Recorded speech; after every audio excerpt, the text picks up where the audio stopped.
आकाशवाणी गोरखपुर से प्रादेशिक समाचार।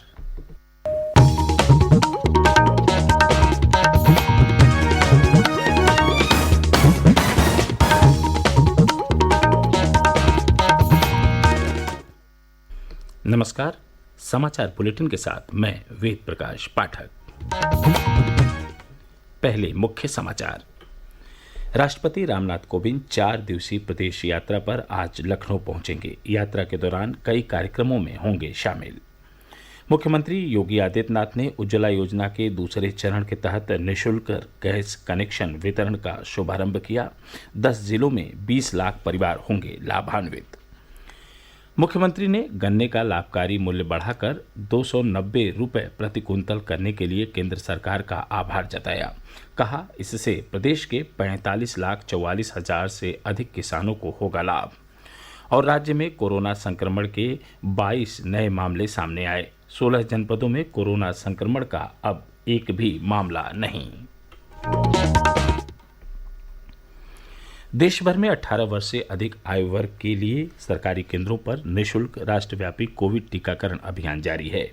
युवाओं से आग्रह है कि कोविड से बचाव का टीका लगवाएं और अन्य लोगों को भी इसके लिए प्रोत्साहित करें। जब तक जरूरी न हो घर से बाहर न निकलें और सुरक्षा के 3 सरल उपायों का पालन करें। मास्क लगाएं, 2 गज की सुरक्षित दूरी बनाए रखें, हाथ और चेहरा साफ रखें। कोविड संबंधी जानकारी और मार्गदर्शन के लिए राष्ट्रीय हेल्पलाइन नंबर 011-2397-8046 और 1075 पर संपर्क करें। स्वतंत्रता के 75 वर्ष पूरे होने के उपलक्ष्य में आज़ादी का अमृत महोत्सव के अंतर्गत सरकार अनेक गतिविधियों का आयोजन कर रही है। इसी क्रम में प्रादेशिक समाचार एकांश आकाशवाणी गोरखपुर ने विशेष प्रश्नोत्तरी कार्यक्रम शुरू किया है। इसके तहत हर सप्ताह बृहस्पतिवार को प्रादेशिक समाचार बुलेटिन में श्रोताओं से देश के स्वाधीनता संग्राम और उसके गौरवशाली इतिहास पर एक प्रश्न पूछा जाता है। श्रोता अपने उत्तर ईमेल आईडी airnews.gkp@gmail.com पर भेज सकते हैं। सबसे पहले सही जवाब देने वाले को विजेता माना जाएगा और उसके नाम की घोषणा अगले दिन शुक्रवार को समाचार बुलेटिन में की जाएगी। आज का प्रश्न है, देश के स्वतंत्रता संग्राम के इतिहास में चौरी चौरा की घटना किस आंदोलन से संबंधित है? प्रश्न एक बार फिर सुन लें। देश के स्वतंत्रता संग्राम के इतिहास में चौरी चौरा की घटना किस आंदोलन से संबंधित है? आप जवाब के साथ अपना नाम, पता और फोन नंबर अवश्य भेजें। और अब समाचार विस्तार से। राष्ट्रपति रामनाथ कोविंद प्रदेश के 4 दिवसीय दौरे पर आज लखनऊ पहुंचेंगे। इस दौरे के दौरान श्री कोविंद लखनऊ, गोरखपुर और अयोध्या में कई कार्यक्रमों में शामिल होंगे। ब्यौरा हमारे संवाददाता से। राष्ट्रपति रामनाथ कोविंद आज दोपहर लखनऊ पहुंचेंगे और अगले 2 दिनों तक शहर में रहेंगे। आज शाम राष्ट्रपति बाबा साहब भीमराव अंबेडकर विश्वविद्यालय के 9वें दीक्षांत समारोह में हिस्सा लेंगे। वो विश्वविद्यालय में सावित्रीबाई फुले बालिका छात्रावास की आधारशिला भी रखेंगे। कल राष्ट्रपति लखनऊ स्थित कैप्टन मनोज पांडे सैनिक स्कूल में उत्तर प्रदेश के पूर्व मुख्यमंत्री डॉक्टर संपूर्णानंद की प्रतिमा का अनावरण करेंगे। इसके साथ ही वो संजय गांधी पोस्ट ग्रेजुएट आयुर्विज्ञान संस्थान लखनऊ के 26वें दीक्षांत समारोह में भी शामिल होंगे।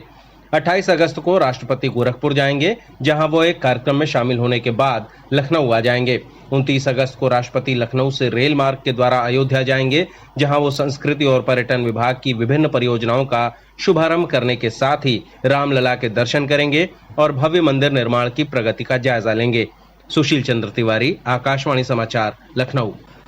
राष्ट्रपति रामनाथ कोविंद के अयोध्या दौरे से पूर्व जनपद के प्रभारी मंत्री और प्रदेश सरकार के पर्यटन मंत्री नीलकंठ तिवारी ने कल अयोध्या पहुंचकर चल रही तैयारियों का निरीक्षण किया। उन्होंने रेलवे स्टेशन, राष्ट्रपति के आवागमन के लिए चिन्हित मार्ग सहित अन्य कार्यक्रम स्थलों का जायजा लिया।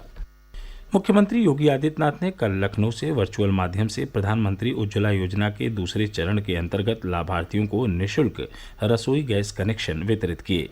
इस अवसर पर अपने संबोधन में उन्होंने कहा कि सरकार ने उज्ज्वला योजना के तहत निःशुल्क गैस कनेक्शन उपलब्ध कराए हैं, जिससे महिलाओं को धुएं से मुक्ति मिली है। उन्होंने कहा कि उज्ज्वला योजना के पहले चरण में सबसे अधिक लाभ उत्तर प्रदेश को हुआ, जिसमें राज्य के 1,47,00,000 परिवारों को निःशुल्क रसोई गैस कनेक्शन उपलब्ध उपलब्ध कराए गए। योजना के दूसरे चरण के तहत राज्य के 10 जिलों में 20 लाख परिवारों को निःशुल्क रसोई गैस कनेक्शन उपलब्ध कराया जा रहा है। उन्होंने कहा कि महिला सशक्तिकरण का यह सर्वश्रेष्ठ उदाहरण है।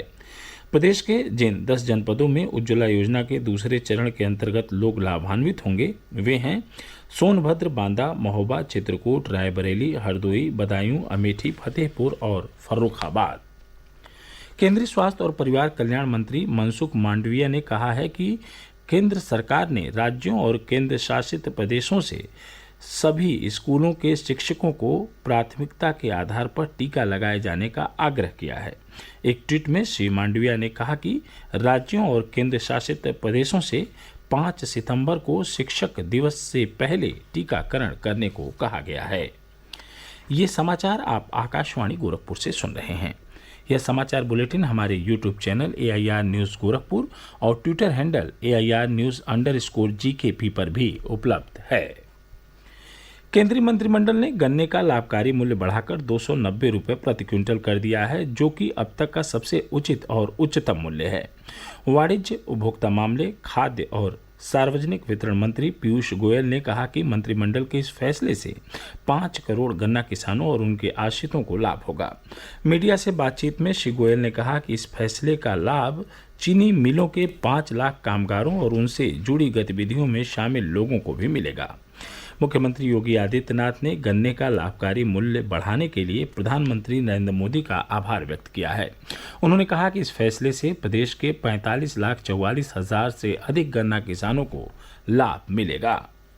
मुख्यमंत्री योगी आदित्यनाथ ने कहा है कि किसानों का उत्थान प्रदेश सरकार की सर्वोच्च प्राथमिकता है।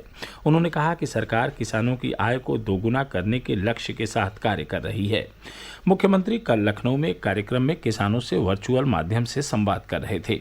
उन्होंने कहा कि प्रदेश के गन्ना किसानों का वर्ष 2010 से वर्ष 2017 तक का गन्ना मूल्य बकाया था। पिछले 4.5 वर्ष में प्रदेश सरकार ने 1,42,000 करोड़ रुपए के गन्ना मूल्य का भुगतान किया है। उन्होंने कहा कि वर्तमान सत्र के 82% गन्ना मूल्य का भुगतान किया जा चुका है। मुख्यमंत्री ने कोरोना महामारी के दौरान किसानों के योगदान की भी सराहना की। केंद्रीय सूचना और प्रसारण मंत्रालय की विभिन्न इकाइयां आज़ादी का अमृत महोत्सव विशेष सप्ताह के अंतर्गत कई कार्यक्रमों का आयोजन कर रही हैं। क्षेत्रीय लोक संपर्क ब्यूरो लखनऊ की ओर से 3 दिवसीय कार्यक्रम के तहत विभिन्न प्रतियोगिताओं का आयोजन किया जा रहा है। प्रदेश के श्रम और सेवायोजन मंत्री स्वामी प्रसाद मौर्य ने कल एक सचल चित्र प्रदर्शनी का शुभारंभ किया।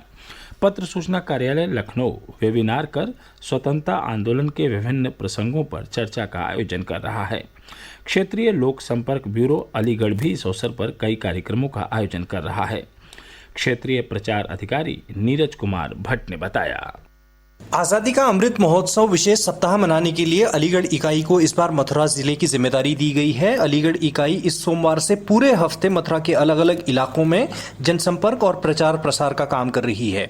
सोमवार को जैसे वृंदावन में समाज के अलग अलग तबकों के लोगों से मुलाकात की गई। मंगलवार को कोलाहर एक इलाका पड़ता है विकासखंड नौहझील मथुरा में, वहां जाकर हैंडबिल्स बांटे गए और भारत सरकार के सूचना एवं प्रसारण मंत्रालय की पत्रिका न्यू इंडिया समाचार को बांटा गया। बुधवार को बाजना इलाके में स्वतंत्रता संग्राम सेनानियों के परिवारों से मुलाकात की गई।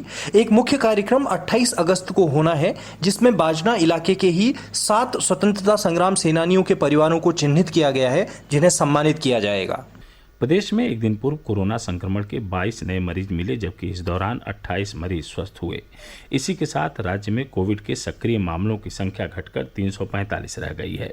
राज्य के 16 जिलों में कोरोना संक्रमण का अब एक भी मामला नहीं है। प्रदेश में कोविड नमूनों की जांच लगातार जारी है। एक दिन पूर्व 1,87,000 से अधिक नमूनों की जांच की गई। उधर प्रदेश में कोविड टीकाकरण का कार्य भी तेज गति से चल रहा है। एक दिन पूर्व 9,76,000 से अधिक कोविड टीके लगाए गए।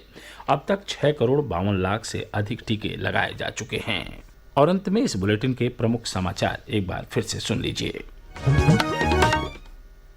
राष्ट्रपति रामनाथ कोविंद 4 दिवसीय प्रदेश यात्रा पर आज लखनऊ पहुंचेंगे। यात्रा के दौरान कई कार्यक्रमों में होंगे शामिल। मुख्यमंत्री योगी आदित्यनाथ ने उज्ज्वला योजना के दूसरे चरण के तहत निःशुल्क गैस कनेक्शन वितरण का शुभारंभ किया। 10 जिलों में 20 लाख परिवार होंगे लाभान्वित। मुख्यमंत्री ने गन्ने का लाभकारी मूल्य बढ़ाकर 290 रुपये प्रति कुंतल करने के लिए केंद्र सरकार का आभार जताया। कहा, इससे प्रदेश के 45,44,000 से अधिक किसानों को होगा लाभ। और राज्य में कोरोना संक्रमण के 22 नए मामले सामने आए। 16 जनपदों में कोरोना संक्रमण का अब एक भी मामला नहीं। इसके साथ ही प्रादेशिक समाचारों का यह बुलेटिन यहीं संपन्न हुआ। नमस्कार।